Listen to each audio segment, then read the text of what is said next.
Welcome, and thank you for tuning in. I'm so honored to be a part of this event. This cause has been very near and dear to my heart. I am the proud mother of a very successful gay man. My life has been so enriched by my experience of being his mother, and I just hope that I've been supportive in his life in every way.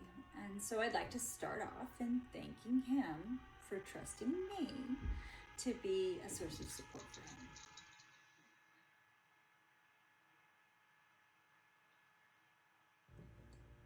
So, about me, I am Dr. Sherri Nielsen. I'm a licensed clinical psychologist.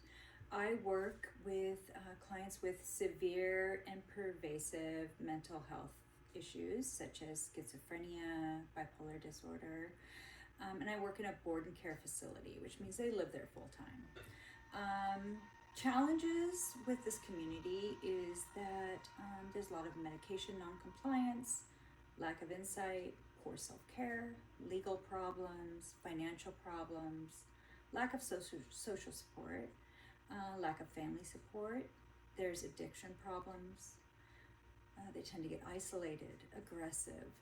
There's sexual inappropriateness, poor boundaries, hopelessness, helplessness, suicidality, and so many more problems. The interventions that I use are aimed to meet the client where he's at, whether that's encouraging self-care, providing psychoeducation to just, explain the medications and how they work and how therapy works, any concerns they might have with taking medication, to discussing delusional thoughts and challenging those thoughts with reality testing, and also providing a safe space to talk about hallucinations, delusions, and all of this without the fear of being hospitalized, because that is a huge fear for this population.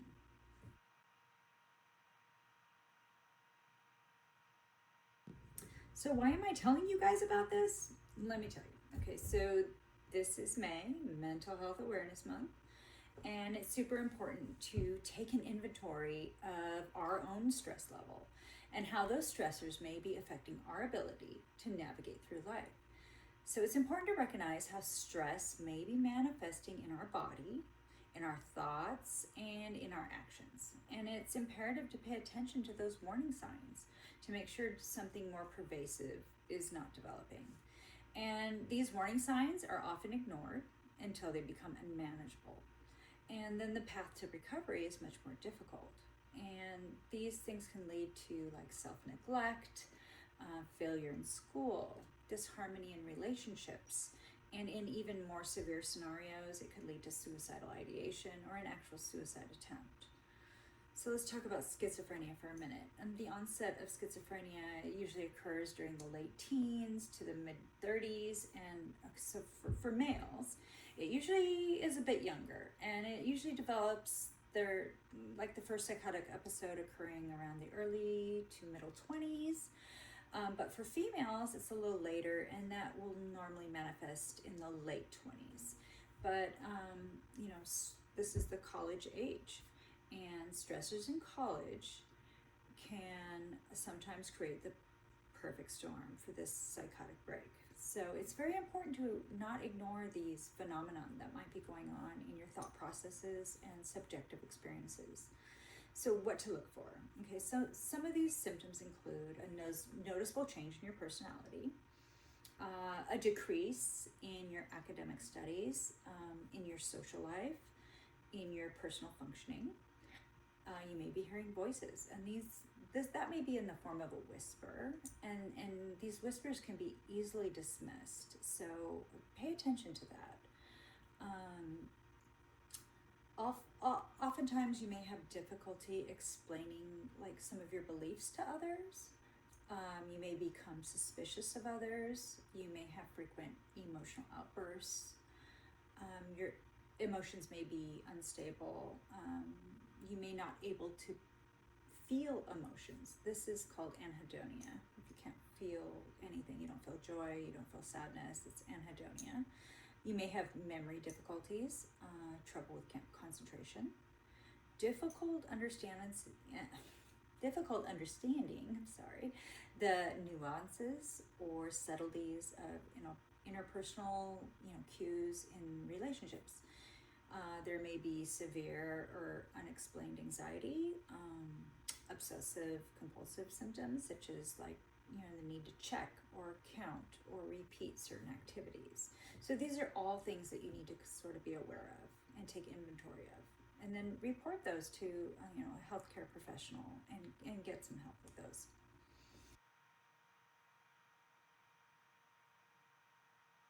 So then we get to the issue of nature or nurture, okay? And we want to know if schizophrenia is genetic or if it's a product of your environment. And I'm going to say yes to both. There's evidence that supports both things. There's the drug-induced psychosis, and then there's the genetic schizophrenia, which, you've got family members that have had severe mental illness. So let's talk about the causes of schizophrenia.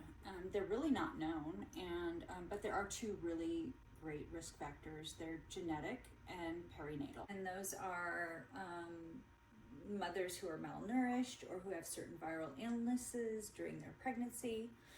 The rates of schizophrenia are higher among children of women who had contracted influenza during their second trimester.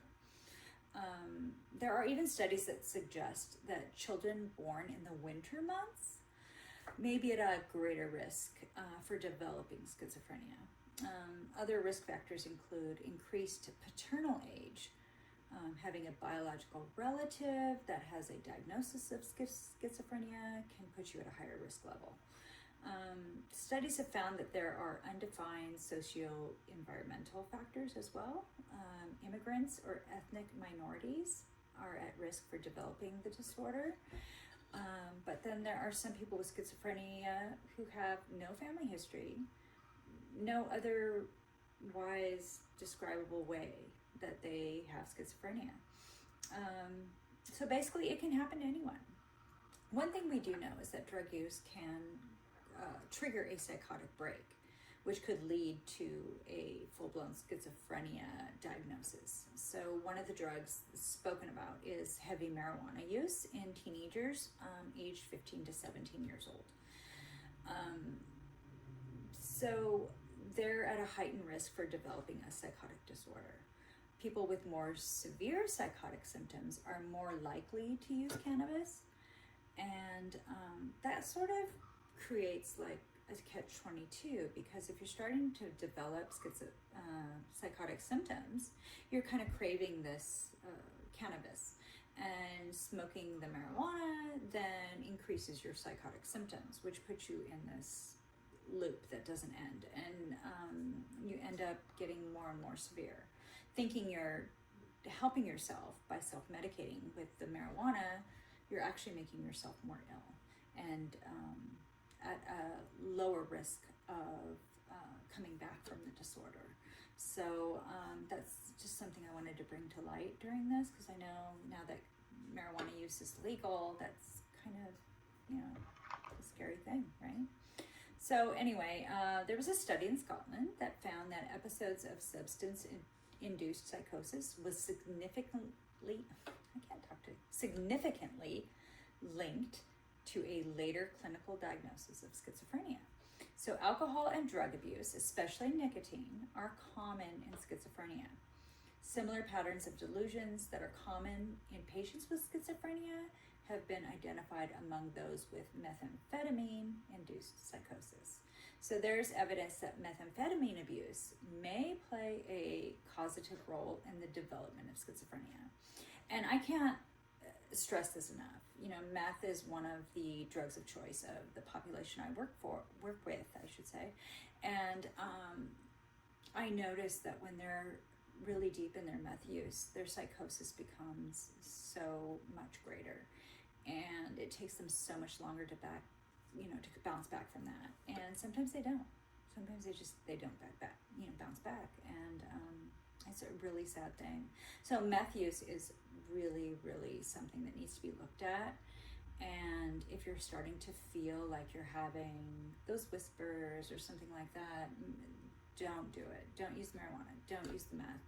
It's not going to help you. It's going to make it worse, and it may make it to where it goes into a full-blown schizophrenia, and you don't want that to happen. So talk to somebody and get some help, and don't be afraid. There's nothing to be afraid of. You know, they can help you. Okay? So we know that being in college causes a huge amount of stress, right? So I want to talk about the role of the stress and trauma that may play into the development of more severe mental health issues. So we're going to talk about the diathesis stress model first, and I'm going to get a little more scientific here, so bear with me. The diathesis stress model can be referenced to describe the role that stress has as a triggering element in the development of the disorder. Stress can start a chain of events causing structural changes in the hippocampus that can result in the cognitive decline or changes in dopamine activity that precipitates a psychotic event. So trauma can often result in intense stress, which increases the stimulation of dopamine receptors in the prefrontal cortex.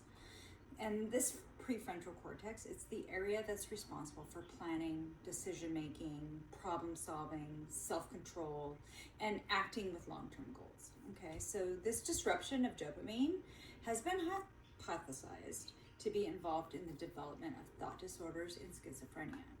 So we know that severe trauma can lead to a serious mental health issue. And so a history of childhood abuse can predict the development of psychotic disorders. And the earlier and the more severe the trauma, the more likelihood of the development of schizophrenia. So more importantly, it's the combination of functional decline and high levels of stress that could put someone at a greater risk of experiencing a psychotic episode. Okay, so a psychotic episode left untreated can result in illness severity and worse treatment outcomes. Okay, this means the more pervasive the symptoms, that means they may never subside completely. So if you're starting to hear voices, they just might never go away. And I've seen this among my clients, and it's pretty sad. So it's important to note that early trauma may elevate the risk of psychosis, and but it's not a standalone risk factor. Okay, the causational relationship might not be direct, but early trauma could lead to an increase in behaviors such as drug use, which in turn puts the individual at a higher risk of having a psychotic episode.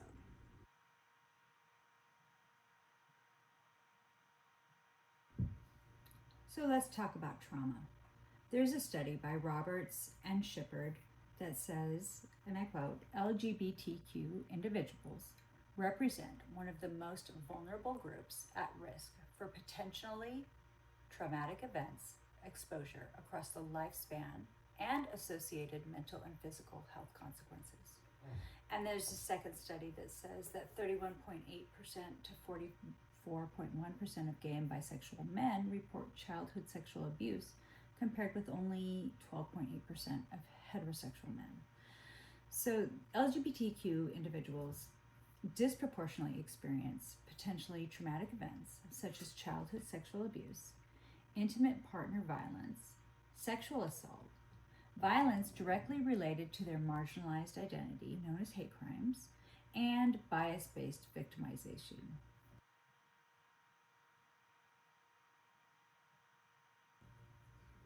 There are many consequences to trauma, one of them being shame. And shame is an emotional and cognitive state that manifests in negative self-judgment, usually stemming from an actual or perceived belief that one is going against social norms.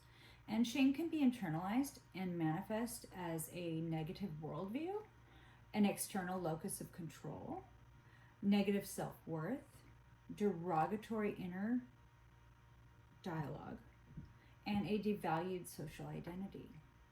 Some of the somatic problems, which means like problems you feel in your body, can include migraine, muscle tension, increased risk for cancer, aggravation of underlying medical problems such as diabetes, psoriasis, high blood pressure, and so on. So when trauma is inflicted by someone you know, the result can have a negative impact on psychological factors such as depression, anxiety, fear of attachment, feelings of betrayal. Traumatic experiences result in feelings of shame, and they can place the individual at risk for further victimization, which further exacerbates the cycle. So many people turn to drugs or alcohol in order to suppress these negative thoughts and feelings.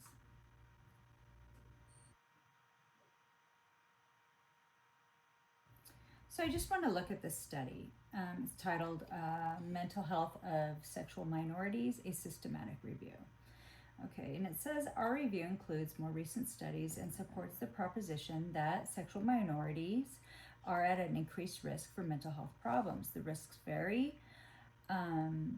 within the subgroups and gender, and they are, as a rule, elevated in all of the subgroups. Okay, so I just wanted to highlight the study in which they found that bisexual and transgender individuals might experience more mental health problems than other sexual minority groups, which is a result from being exposed to stigma, not only by like the majority population, but also from the subgroups of the LGBTQ community.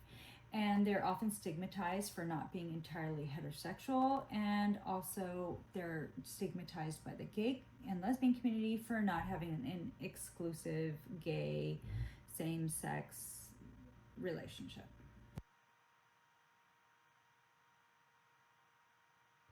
So many of you might be wondering, what if I'm experiencing these whispers, or what if I'm experiencing severe depression? Like, what can I do if I think I need help? Well, the most important thing that you can do, and I can't stress this enough, is don't ignore these symptoms. The best outcomes are those with early intervention. So talk to somebody. Go to the student mental health center. Tell your family or your friends. Don't be afraid of the stigma. Mental health problems are nothing to be ashamed of. The earlier you get help, the more stringent you are in following treatment guidelines, such as medication adherence, attending therapy, etc., the more positive the outcome will be. So there are promising interventions for LGBTQ individuals that are adapted to specifically address the intersection of trauma, stigma, and shame. And the most effective one is cognitive behavioral therapy, that's CBT. It's based on interventions that target internalized stigma. They challenge automatic negative thoughts. It changes your perspective about stressful situations, and it resolves relationship consequences, helps you cope with grief or loss, and it helps identify negative or inaccurate thinking, and there's a whole plethora of things that it can address. So if you happen to be experiencing more challenging symptoms such as auditory hallucinations, paranoia, sudden changes in personality, the absolute best thing that you can do is to get help now.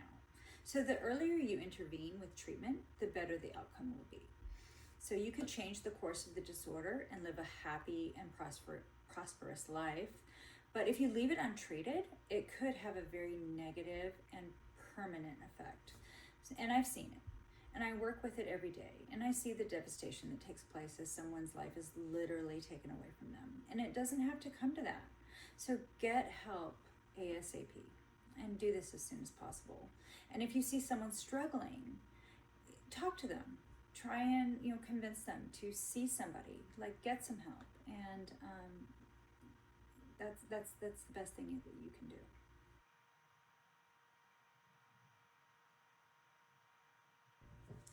So I wanted to end this presentation on like a positive note, and so there's a fun fact, and let me see, there's a study that says having a household dog while growing up, especially during the first year of life, is associated with significant decrease of being diagnosed with schizophrenia. So there was no affect of household exposure to a pet dog with bipolar though. But, and there was also no significant association between exposure to a household pet cat and subsequent risk of either schizophrenia or bipolar disorder. So go out and adopt a dog. I'm just kidding. But thank you for attending this presentation, and the best of luck to each and every one of you as you navigate through this world. Bye-bye.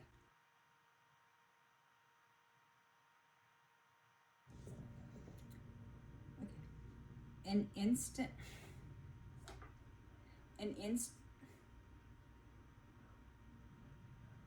An inpatient study in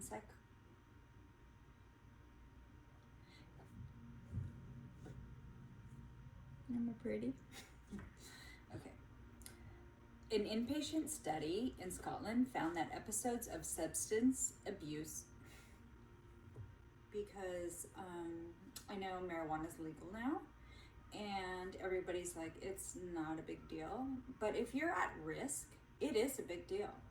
So I just wanted to put that out there, okay? So an inpatient study in Scotland found that episodes of substance-induced psychosis was significantly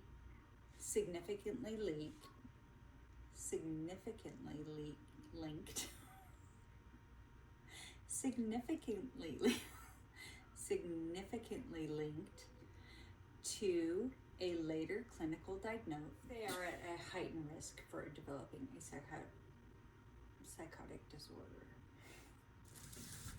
So we need to talk about marijuana use, because, talk about, it's a whisper. There can be problems, really?